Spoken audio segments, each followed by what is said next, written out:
அனைவருக்கும் வணக்கம். நான் உங்கள் ஆண்டோ. இன்றைக்கி ஒரு பக்காவான ஒரு தலைப்பை பற்றி டிஸ்கஸ் பண்ணுவோம். அதுக்கு முன்னாடி நம்ம சேனலை சப்ஸ்கிரைப் பண்ணாதவங்க தயவுசெய்து சப்ஸ்கிரைப் பண்ணுங்கள். நீங்கள் கொடுக்குற இந்த ஒரு சின்ன ஆதரவு நம்ம சேனலை ஒரு பெரிய இடத்துக்கு கொண்டு போகும். நாமளும் நிறைய டாபிக் டிஸ்கஸ் பண்ணலாம். வீடியோவையும் கொஞ்சம் முழுசாக பாருங்கள். ஸோ அப்போ தான் நான் என்ன பேசுகிறேன் அப்படின்றதும் உங்களுக்கு தெரியும்.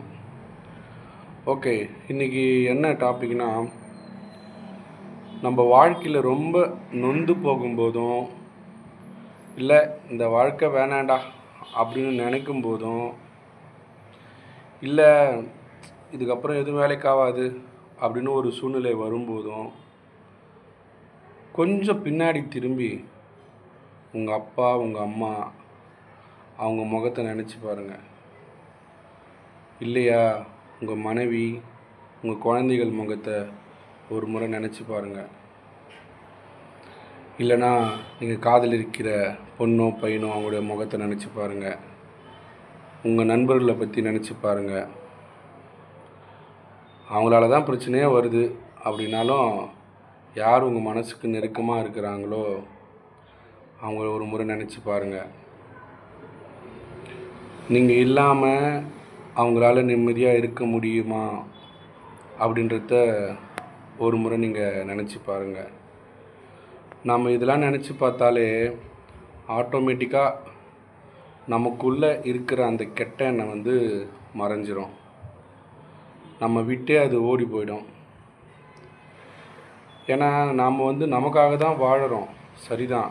ஆனால் நம்மளை காப்பாற்றிக்க ஒரு சில நேரத்தில் மற்றவங்களே நினச்சி பார்க்கணும்.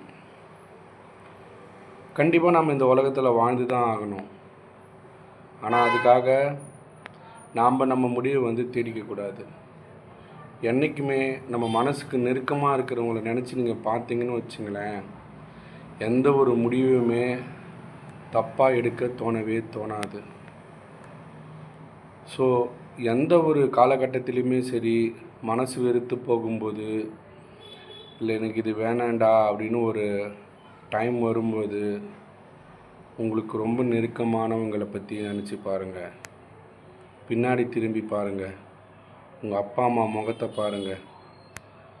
அவங்களுக்காகவாவது நீங்கள் அந்த முடிவை மாற்றிக்கோங்க. அதுக்கப்புறம் நடக்க போகிற எல்லா நிகழ்வுமே உங்களுக்கு பாசிட்டிவாகவும் முன்னேற்றத்துக்கான வழியாகவுமே இருக்கும்.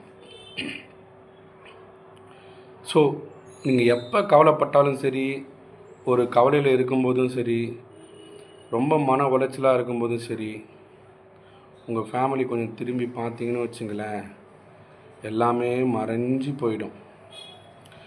ஒரு சிலர்லாம் சொல்லி கேள்விப்பட்டிருப்பீங்களே, என்னடா லவ் பண்ணுறியாடா, நான் இருக்கிற கஷ்டத்தில் அதெல்லாம் பண்ண முடியுமா அப்படின்னு.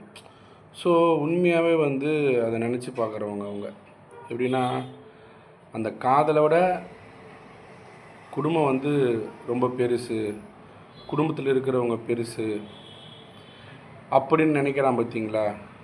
ஸோ அதுதான் அது. இது ஒரு எக்ஸாம்பிளுக்கு தான் சொன்னேன். நான் ஒன்றும் காதலுக்கு அகெயின்ஸ்ட்லாம் கிடையாது, சொல்கிறேன், எக்ஸாம்பிளுக்கு சொல்கிறேன். ஸோ அதே போல் தான் எந்த ஒரு பிரச்சனையுமே அடுத்த நம்ம குடும்பத்தை கொஞ்சம் பார்த்துன்னு வச்சுங்களேன், அதுக்கப்புறம் எல்லாத்துக்குமே ஒரு நல்ல வழி கிடைக்கும்.